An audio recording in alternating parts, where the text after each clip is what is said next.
got it bumping. I tote that Bible, y'all tote that steel. I don't need your worldly weapons, cause I spiritually kill. Hey, I tote that Bible, y'all tote that steel. I don't need your worldly weapons, cause I spiritually kill. Hey, spiritually kill, spiritually kill. I don't need your worldly weapons, cause I spiritually kill.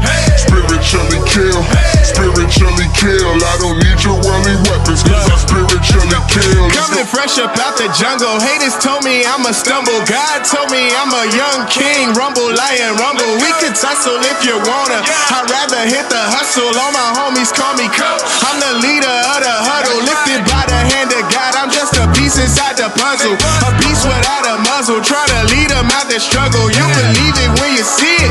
My demons start to shudder. Hey, tell them get to stepping. Boy, don't make me pull this weapon. Go. I tote that vibe.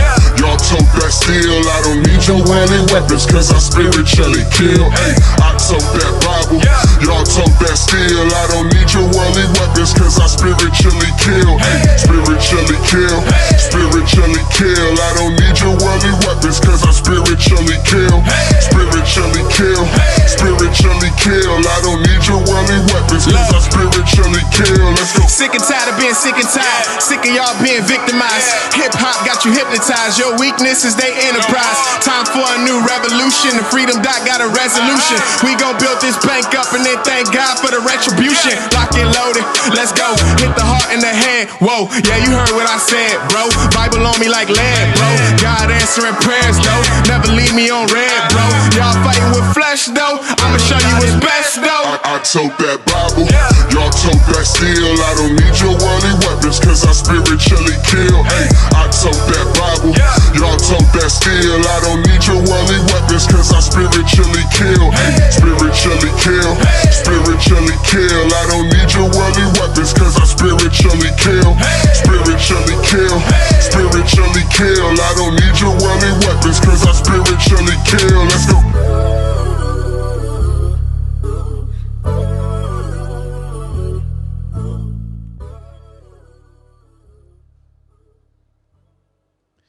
What's going on, family? What is going on? What's going on? What's going on? Tell me what's going on.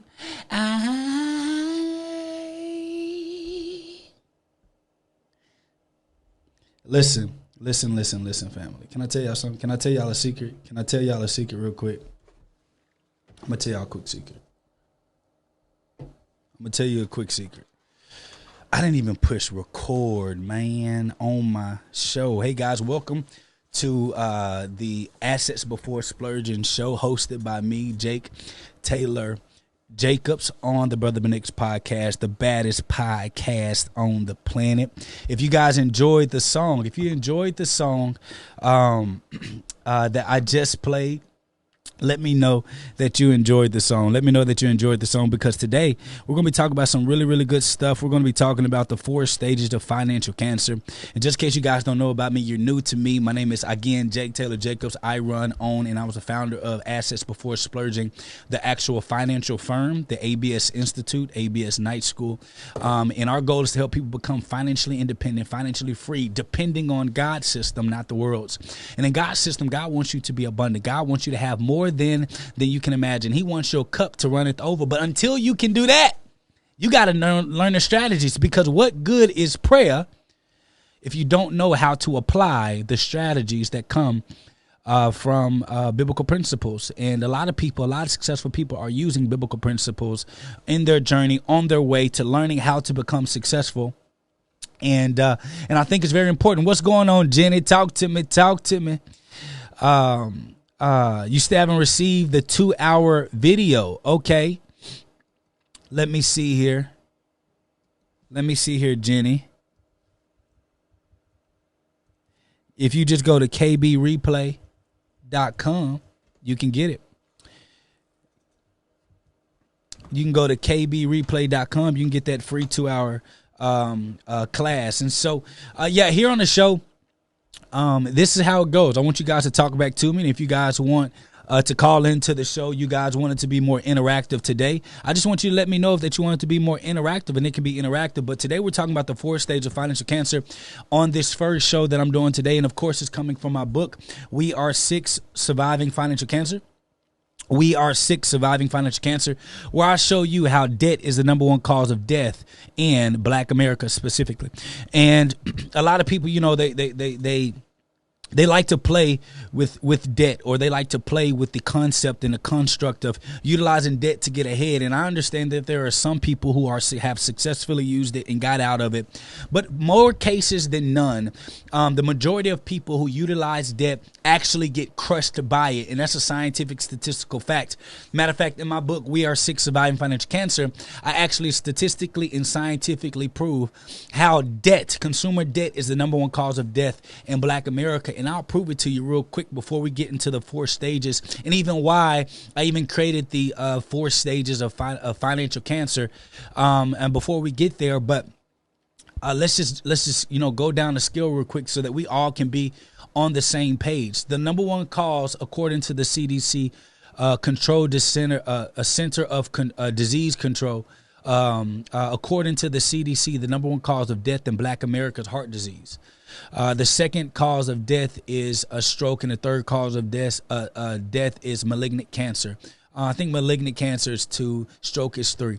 But the top 3 causes of stress, they're trying to prove that cancer, that stress can actually cause or start to be a reason to malignant cancer, but that's something that they have not proved. But when it comes to heart disease, the number one cause of death in Black America, the number one cause of death in Black America, as I said, is heart disease. The number one cause of heart disease is something called acute and chronic stress. The number one cause of heart disease is something that we call acute and chronic stress. And acute and chronic stress is your body actually was designed for acute stress. And what acute stress is, short-term stress. And it's how fast your body can deal with a stressful situation and get back to normal heart rate and normal things. So your body, based on the fight and flight scientifically, we're actually built to deal with acute stress. Short burst of stress that your body kind of works over, and it brings you back down, your anxiety back down. Now you're calm. It's almost like, for those of you that used to play sports, it's almost like when you get those butterflies, you're real anxious. You feel really stressful. Your body is tense. Like you're moving faster. Your mind is moving faster than normal. Then eventually your body calms down because it's an environment that you're used to being in. Well, the problem that we deal with specifically in the Black community is that our acute stress when it comes to finances become a chronic issue. And so chronic stress is when your body is dealing with a certain type of stress, a high level of version of stress over a long period of time. So what do I mean by that? What I mean by that is like when you're dealing with a stressful job. When you first get to the job, it's acute. But when you're on that job for a long period of time with the boss who's always on your neck, that's never giving you credit, all those things, it builds up. It's almost like PTSD that we live with. And so the number one cause of death in Black America is heart disease. The number one cause of heart disease is acute and chronic stress. The number one cause of acute and chronic stress is financial stress.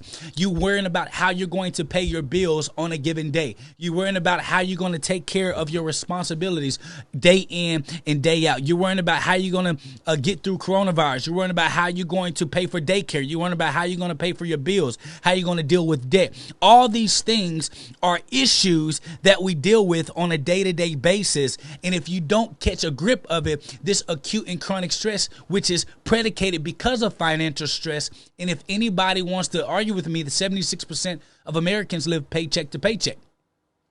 When you look at the dynamic of the Black household, the number one cause is specifically, I can only talk about the households I grew up in. The number one cause of arguments are because of finances. The number one cause of divorce are because of finances. Everything is predicated and has a rudiment, a foundation on some type of financial stress that is causing for you to lash out and be irritable and not do things according to the way that you're supposed to do things. So, in short, what I'm telling you is that financial stress is the number one cause of acute and chronic stress. Now, financial stress, let's talk about what it does.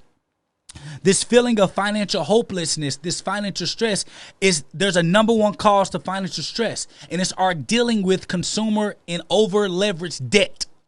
So debt is the number one cause of the feeling of financial hopelessness. How many of us can admit that we have had conversations in our head and even conversations with peers that when it comes to debt, you feel like you'll pay it for the rest of your life? How many of you guys can actually admit that when it comes to actually dealing with stress, you feel like you will pay that for the rest of your life, whether it's student loans, whether it's car note, whether it's mortgage, you feel like there is no way out for you to not have to pay for debt.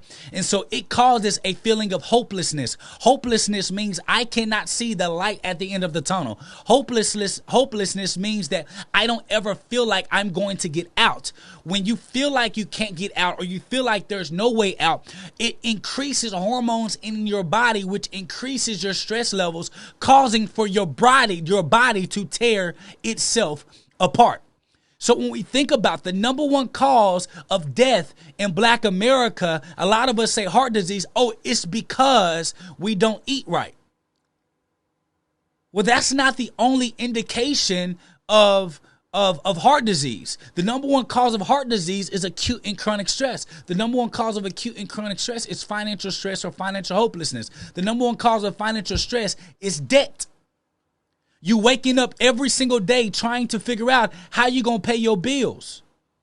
You're waking up every single day trying to figure out how you gonna rob Peter to pay Paul. And these are things that we deal with on a regular basis that our families have made us think that it's a part of life. Like this is something that we're supposed to be dealing with for the majority of our life. And all of these things are anything but false. We just don't know how to deal with these things and how we can actually navigate ourselves so that we're able to position ourselves to become financially healthy and financially well. Okay, and so those are the things that we're going to kind of talk about on today's show. But in order for us to kind of deal with that, we got to realize how big debt plays, how big of a part debt plays in our life. And so again, I'm going through my book, We Are Sick, Surviving Financial Cancer, where I statistically and scientifically prove how debt is the number one cause of death in Black America. We live in a society where they have taught us that the only way that you can be successful in life is if you're actually dealing with debt. That's the number one thing that we talk about. And when it comes to staging, when it comes to these things, I actually wrote this book inspired by my bigger sister. My big sister Bree was actually going through cancer when I was in college. She was actually going through ovarian cancer, and this is somebody who ate healthy. She didn't smoke, she rarely drank. She didn't drink. She, stayed at home. She went to church. Like these are all things that she did on a regular basis, but she had to go through cancer. And in going through this cancer, there are stages of cancer, like stage 1 cancer, stage 2 cancer, stage 3 cancer. When you talk about the 4 stages of cancer, they all get relatively they all get relatively stronger or bigger or cause more problems the bigger they get. And so as she was going through these stages of cancer, and she dealt with this cancer, I began to, when I was going through my stages of what I call financial cancer, I began to see that the stress levels and the feelings of what was happening in my body was what was going on in her body when she was dealing with physical cancer. And so when you talk about the 4 stages of cancer, let's talk about the first stage of actual cancer. Real cancer is when the cancer or the malignant or the tumor is relatively small and is contained within an organ that is started. So if the tumor started like in your ovaries, the tumor would literally just stay there, or the cancer will literally stay there. If it started in your kidneys, if it started in any organ in your body, the cancer will literally stay right there if it's stage 1. Stage 2 cancer means that the cancer is getting bigger, however, it's still within the same organ, okay? All of these things are important because I'm talking about 4 stages of financial cancer, and I have to show you how it's the exact same thing as physical cancer, as financial cancer. They correlate together. So stage 1 cancer is when the tumor or cancer is small in one piece of your organ. Stage 2 cancer is when the organ, the tumor, it has not spread to other tissues. However, it is getting larger inside of that same organ. Stage 3 cancer is when the cancer is getting larger and it may have started to spread into other surrounding tissues or other organs. So that's when that cancer begins to spread. And stage 4 cancer is when your cancer has typically spread to more than a bodily organ within your body, and is beginning to metastasize, which means it's growing and duplicating at a high speed, and it's probably hit inside of your bloodstream. So I know some of you guys are like, Jake, well, what does this have to do with actual finances? Well, it has everything to do with finances when you understand that they correlate the same. See, debt is like that tumor. That tumor, when it's really small, you feel like you can manage it.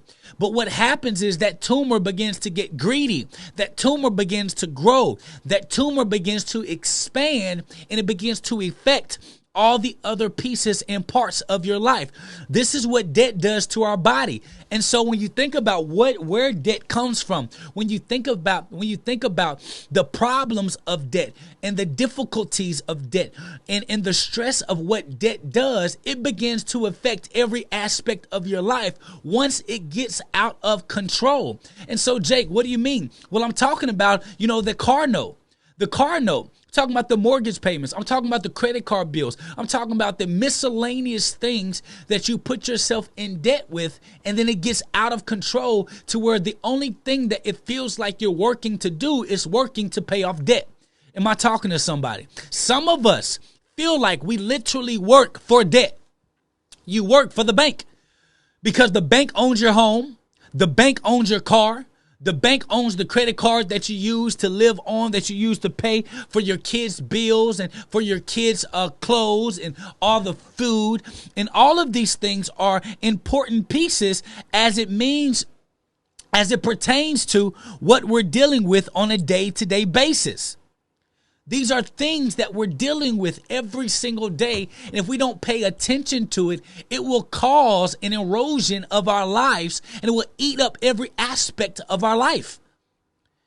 So when you think about this debt being a tumor, would anybody want to live with a tumor in your body? Would anybody want to live with cancer? Nobody in their right mind would want to live with cancer. Nobody. There's no benefit to it. It's eating up all the nutrients of your body and all the nutrients that your body needs to survive. And it's literally slowly starting to confiscate your life. And that's exactly what happens to debt. It starts off as a small deal. It starts off like a little credit card. Then it grows to a little car note. And then it goes from a little car note. Then it goes from a little car note.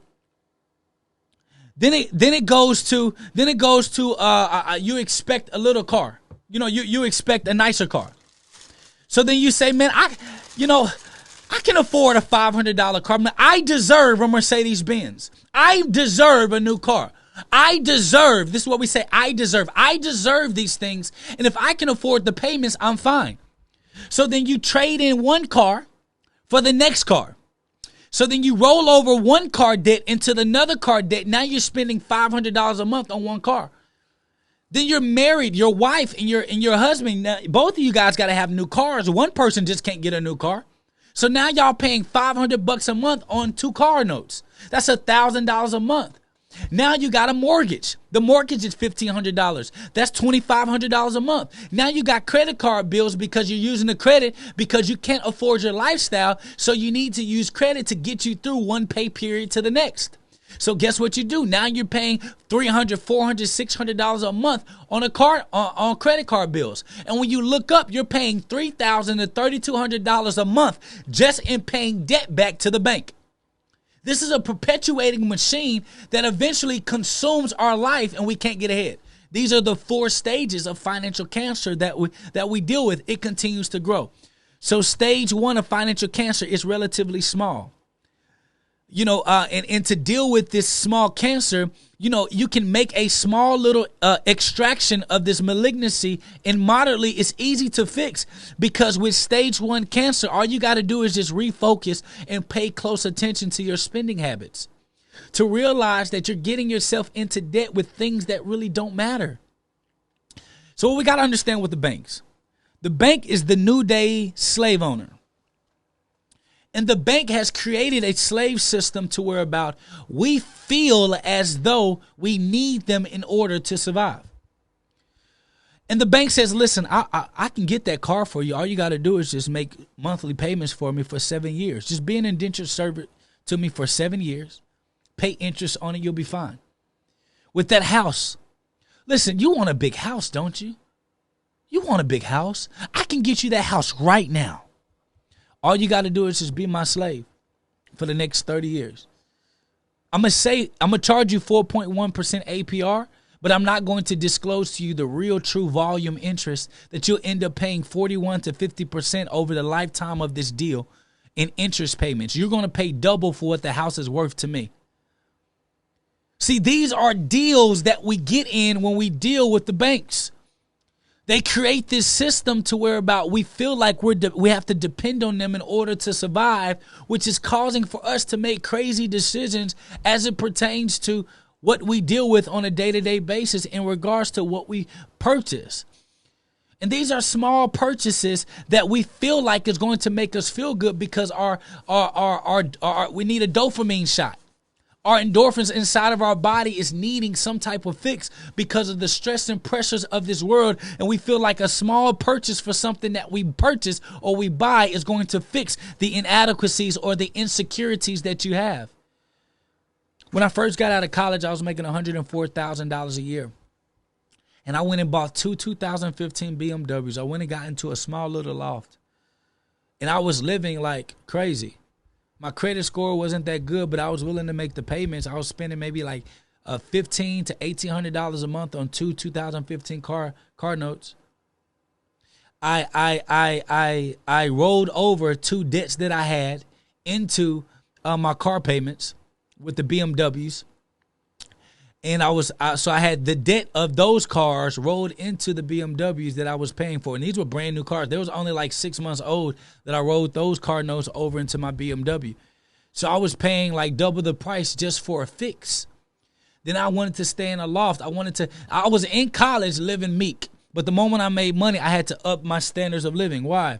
Because there was an insecurity that I had. I was living life as if I were a man, but truly inside, I was a damaged little boy, seeking attention from others just because I wasn't comfortable dealing with just be me encouraging myself. I wanted other people to say that, Jake, man, you're doing just well. Jake, you're doing just fine. Jake, you're actually successful. But what I didn't realize was I was creating my own zoo. What I thought about was, I said, man, my parents, they never had the nicest of things. We always were poor. We always had lack when it comes to income. My mom and my dad did the best that they could to be able to maintain a household. They raised us right, but we didn't have any money. And so what's going on, Alexis? And so what happened when I came to actually building out, creating this income for myself, I went to go make these purchases because of the insecurities that I felt growing up not having any money. The insecurities that I felt when people made fun of me because I didn't have jerseys. As a matter of fact, when jerseys were hot in high school, in middle school, I went and got a jersey. We went to Dollar Tree, and there was this jersey that I liked. It was a red and blue jersey. My mom can attest. And I went and got jeans shorts, and a jersey top from Dollar Tree because it was a cool thing to have jerseys in school. Everybody else had throwback jerseys costing hundreds of dollars with tags and authentication on it. And I had a Dollar Tree jersey. And I didn't understand that the purchases that I were making was a consequence of the insecurities that I felt as a boy pretending to be a man. I'm in somebody's Kool-Aid. See, I was a boy pretending to be a man. I was married when I had no business being married because I wanted to show the world and my parents and everybody that I could be a successful husband. I could take care of a family, and I can give a family all this world had to offer. And I was even willing to deal with insecurities of my ex at the time. Of my ex, her insecurities of not having a father, and I wanted to be that father in her life. I'm just telling you the truth.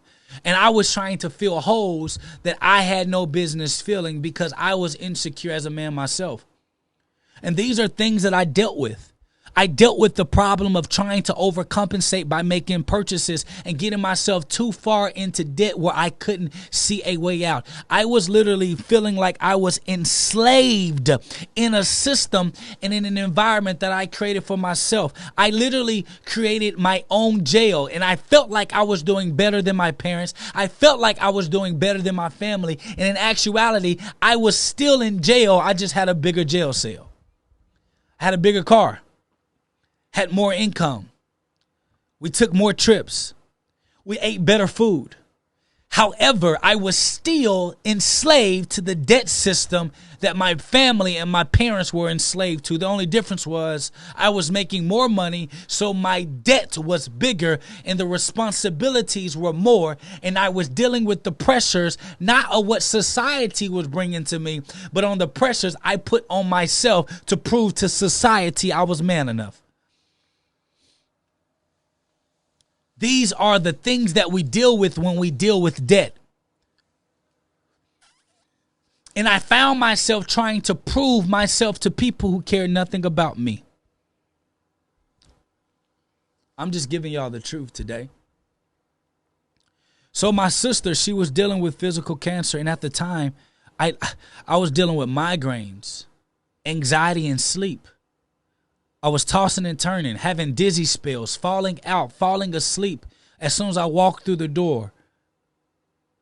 I felt like I was a walking psychopath. I felt like I was living an outer body experience when I was dealing with this devil, this enemy I call debt. I was in beyond my head because I was never taught true financial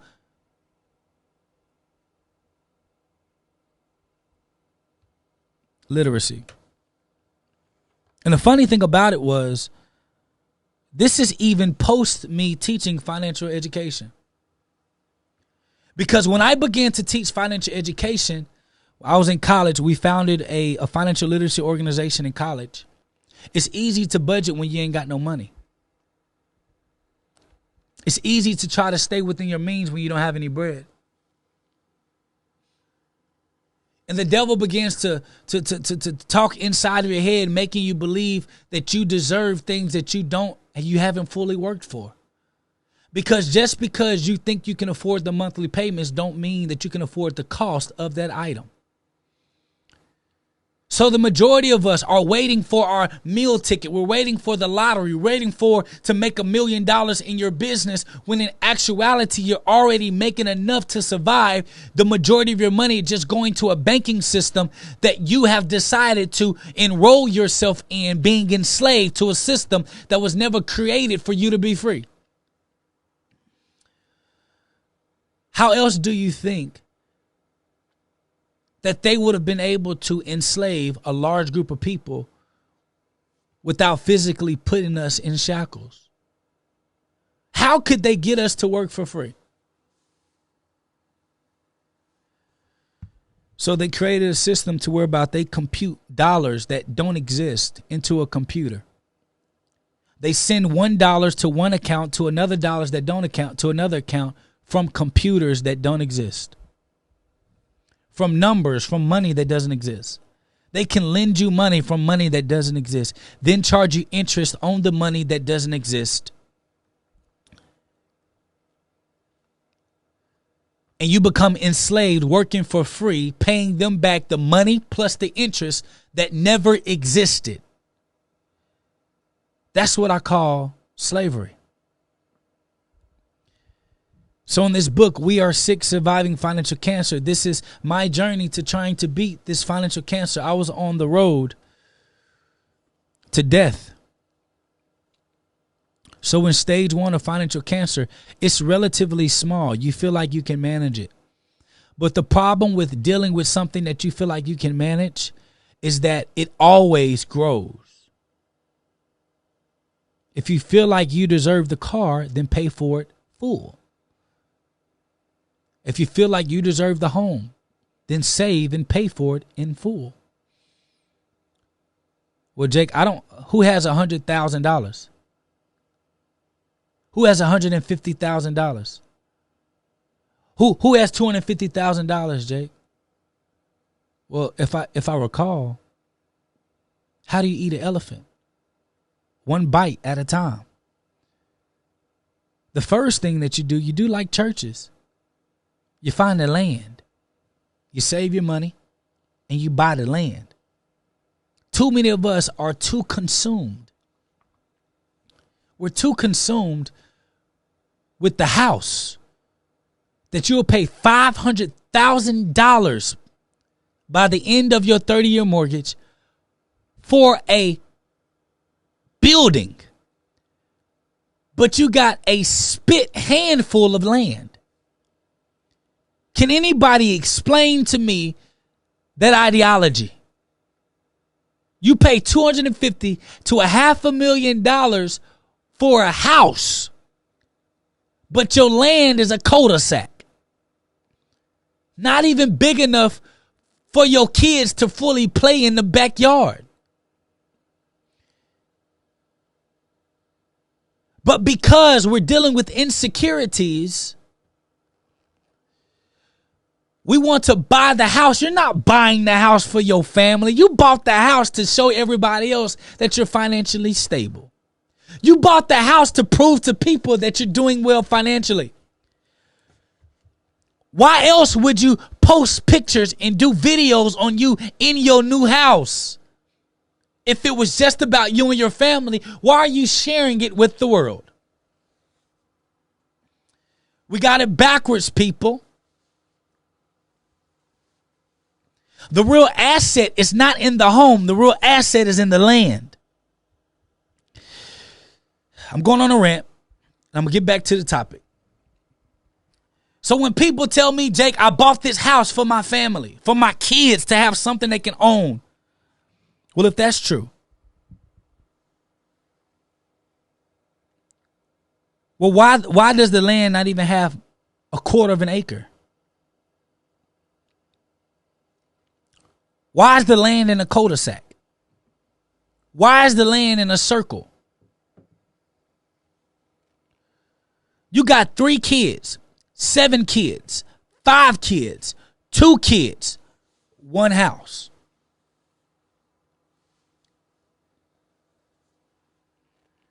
Do you know the percentage of second generations that sell the home of their parents when they die because they don't understand how to properly utilize that land?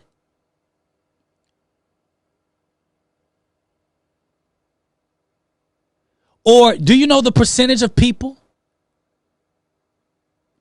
who pass debt on their mortgage to their kids because they refinance their homes because they never pay it off? Because this debt monster keeps reappearing itself?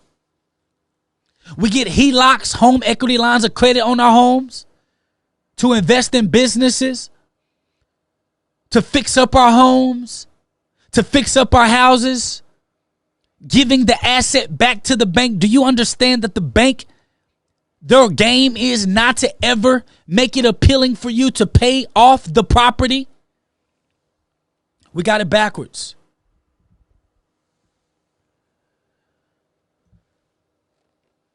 We got it backwards, family.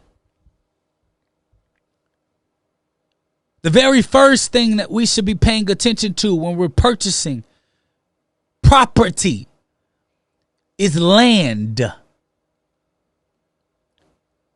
Because the majority of us buy more house than we need. That's the truth. Got a 4 or 5 bedroom, 2 living rooms, and all of the space don't even get used regularly. Your kids are going to leave your house and they won't come back home. Why? Because they feel like there's no place for them because you got a cul-de-sac piece of land. That same $250,000, $500,000 you spent for that house, you could have bought property, land with it. Majority of us say we purchase and we buy homes for our kids but you didn't even purchase a home in a property or in an area that has probability and growth potential to raise the value of that home. You just buy a home based upon the home market being available and approving you. I went to Indonesia. People tell me I'm crazy because when people say I bought the home for equity in the home.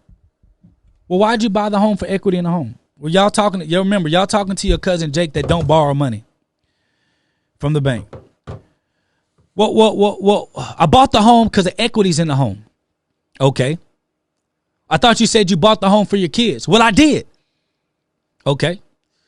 Well, I want the kids to own something. Okay. Well, if ownership is the key, why is equity important? Well, because if they own it, they got equity, then they can use the money to rent. Well, what does equity have to do with it? Well, then they could use the equity of the house, and they can leverage the house, go and mortgage the home, take the equity out, go buy more land. So you're telling them to take a paid off home and to give the home back to the bank so that the bank can seize ownership of the property so they can get cash from the bank to go and purchase another property. Yeah, that makes sense. That makes a lot of sense. When I went to Indonesia, my wife and I went to Bali. And it's crazy how people, international people, how they think about family land. They think of family land like an heirloom. Family land never gets sold. Family land, you would cause grave dishonor to your family, to your name, if you ever sold the property of your family. Here's the beauty. Everyone in the family stays on the same land. So what is the importance of equity if everybody is going to stay on the land?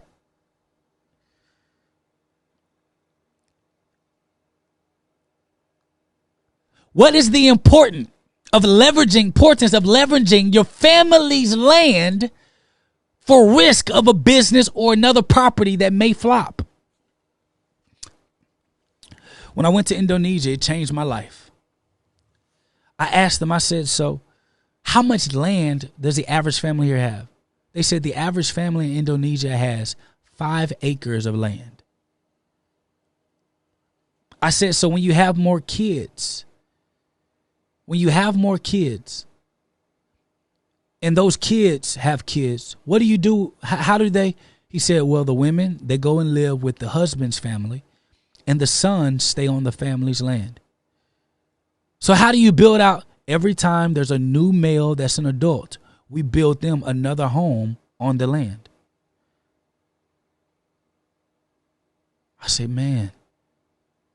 He said, it will be a dishonor to sell. I said, so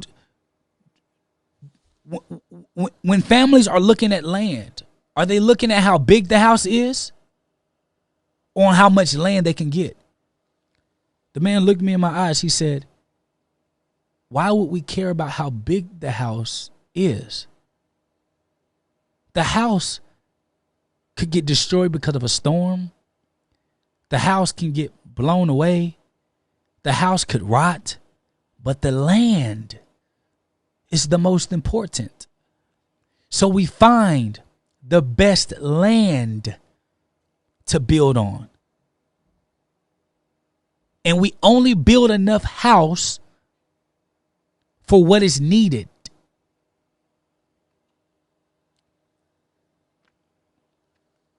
This is a concept that stayed with me since my wife and I left Indonesia. Because at first I would kind of dibble and dabble like, okay, you can use that if you leverage it right. But after talking with them, it became evident to me how backwards we are as a people. We care more about how big the house is than how much land we own.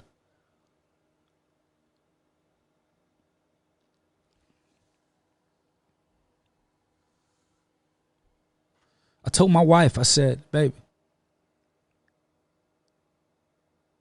we are not looking for houses. We're looking for land. Where's the best place to build our family's compound, our family's land? The reason why your kids sell your property is because they have no value in the land. They see no value because it's not enough for them to share that little cul-de-sac. Because once you die and you leave them mortgage, then they try to rent out that place. It don't even make sense to split that little $200 a month a piece, $400 a month a piece for this headache of land. This property, this house. It's crazy to me when people say, I'm buying this house for my kids. No, you are not. Because if you have more than one child, it is improbable for them all to utilize that property, that land right. And if you're living in a cul-de-sac or in some degular neighborhood, you probably have HOA fees where you can't even build on the house to even accommodate all of your children. What's most important? These are cancers that we deal with, this debt, because of this product that was sold to us in the 70s and in the 80s. I call it the Great Suburban Expansion. When the banks created the best product ever. They said everybody deserves a house with a white picket fence. So they moved out the city. They moved Caucasian white people out first. Left African Americans in the city. They moved Caucasian people out the city first into the rural areas where they can build on their properties and land. Then the bank created the best product ever created in the world. They sold us on the idea of a house and a white picket fence, not on land. Well, Jake, I got land. Don't nobody want that little cul-de-sac of land. You can't do nothing on that little land. I would much rather have a $50,000 house on a $200,000 piece of land than a $250,000 house on a $10,000 piece of land any day. But these are cancers that we deal with because we're literally in debt paying a mortgage to a house that our kids in the future won't give a damn about. To a house that you barely use.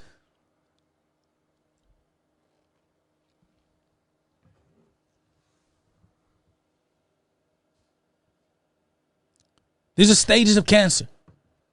So that first stage of cancer is small. You feel like you can handle it. Then when you handle that cancer good, that debt, that credit card, that mortgage, then you go get another mortgage or a credit card. Then you go get another mortgage and a credit card. Then you go get another mortgage and a credit card. And then when you look up, 50 to 80% of all of your money that you make is going to your real master, which is the bank. The bank owns you. Now you end up in stage 3 cancer or stage 3 cancer. Let me tell you what stage 3 cancer does. Stage 3 cancer, you begin to live paycheck to paycheck. You are most likely experiencing high stress levels in your home. You and your significant other are arguing increasingly. You have sleepless nights. Sleepless nights are hardly the problem. It seems that rest is nowhere in the near future. You may be experiencing yourself getting more sick than usual and your mood is never constant. This is a red flag that your financial cancer is now larger and it has spread. And this is usually the tipping point of alcoholism, drug addiction, botched marriages, and feelings of entrapment and worse, thoughts of ending it all. This is what happens in stage 3 cancer. When you bit off too much more than you can chew. My wife and I, when we were growing this business before it came to a place to where it was stable, my wife and I used to argue all of the time. And it was the conversations were never about money. But we argued all of the time. All the time. It was always so tense in our house. Everything was tense. We both felt like both of us were trying to subliminally say something. My wife was holding down the family. I was building my business. And I felt inadequate as a man because I chose to build the business for the family and she was handling the finances for the family. It was a hard moment in time of our relationship. And as I began to do research and I began to write this book, I began to realize that finances were our problem. We were above our head in debt, no real income coming in. All payments were literally coming into our bank account from her job and going right out to pay bills. We were living above our means, past our means. We were limited on income. And one day, after I finished writing this book, I said, baby, our problem isn't us. We got cancer. We got cancer, baby. My wife began to have anxiety attacks. She couldn't sleep at night. Sleepless nights. I was waking up in the middle of the night, dealing with high amounts of migraines, anxiety, feeling like everybody was trying to say something. I was always on edge. I couldn't control my mood. I couldn't control my behaviors.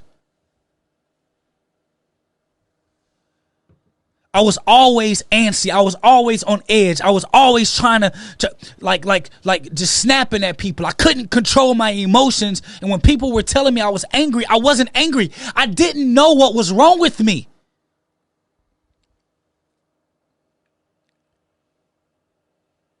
I was dealing with financial cancer. And the problem was I didn't know what to do with it. I didn't know. It was too much for me to bear. And all I can remember was in my first marriage, I felt the same thing. And then I realized that this same financial cancer is the very reason my father is on dialysis right now. He's not even 50. My father, strongest man I ever met in my life, my best friend.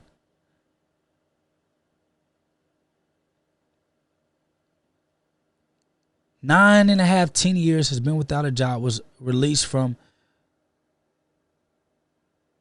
10 years now, 11 almost, released from the Dallas Morning News. That was the only job he ever knew.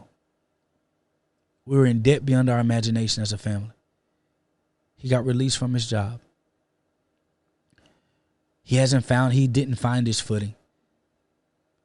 He dealt with depression because there was nothing to, he didn't have a plan B. He didn't go to college.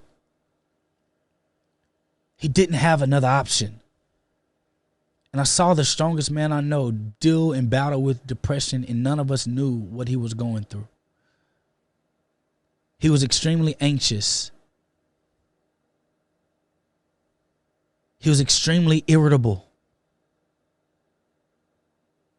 He was angry all the time.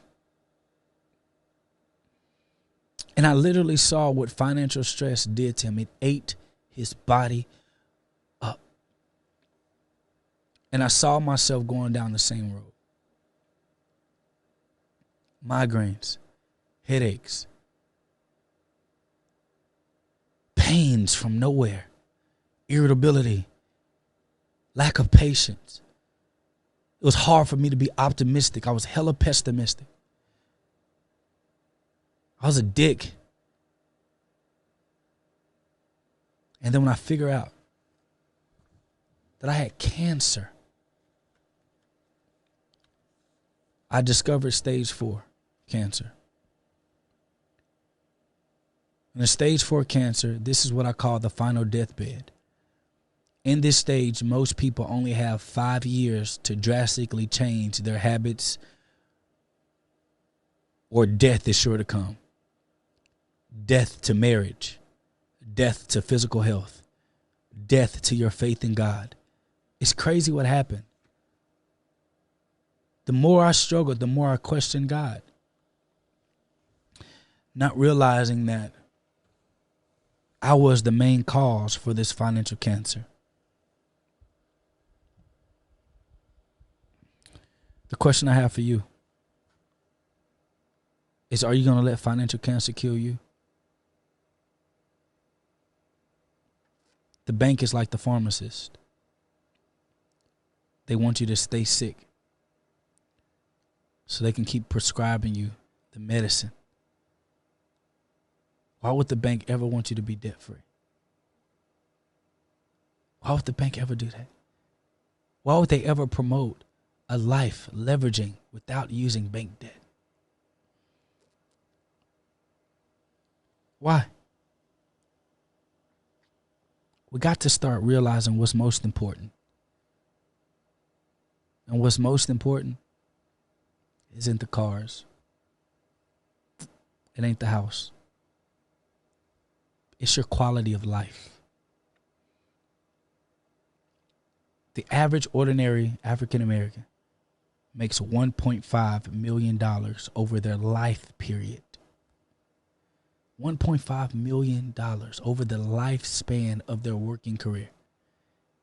And everybody tells me that they don't have the money to pay for their dream land, property, to buy the stuff that they need. They're lying. You've just lied to yourself to make yourself feel like you deserve things that you haven't saved for. If you deserve it, save it and buy it. If not, shut your mouth, save your money, live responsibly, and live a much better life. With $40,000, $50,000 a year, you could hire a maid with no real debt, no car debt, no real debt, nothing. You could hire somebody to help cook your food, clean your house. You can live like a king and like a queen if you really understood the power and how to better utilize your money. If you need help with that, text ABS class to 555-888. My team will call you. We'll show you how to become the lender.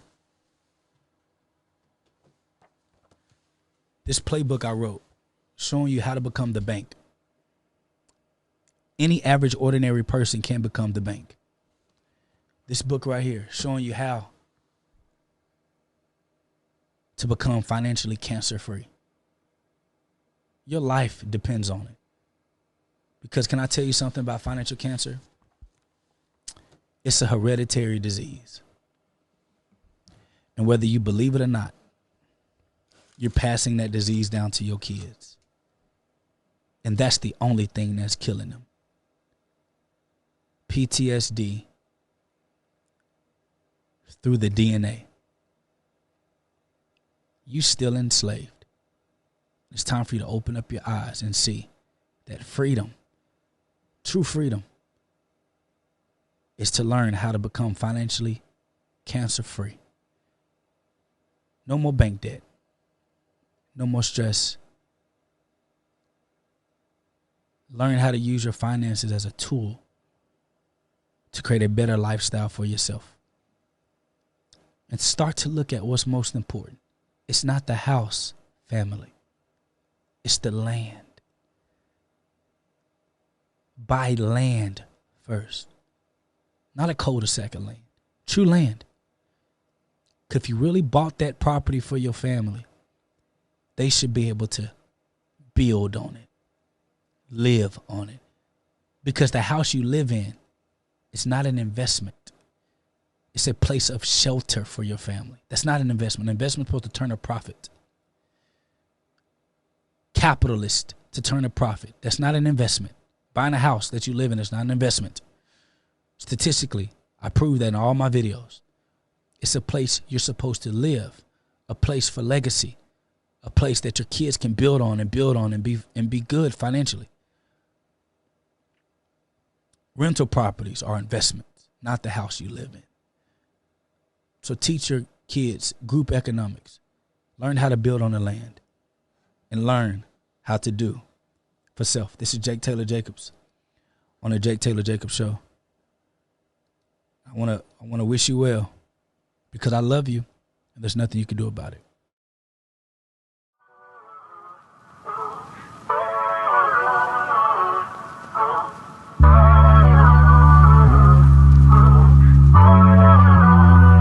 Got it bumping. I tote that Bible, y'all tote that steel. I don't need your worldly weapons, cause I spiritually kill. Hey, I tote that Bible, y'all tote that steel. I don't need your worldly weapons, cause I spiritually kill. Hey, spiritually kill, spiritually kill. I don't need your worldly weapons, cause I spiritually kill.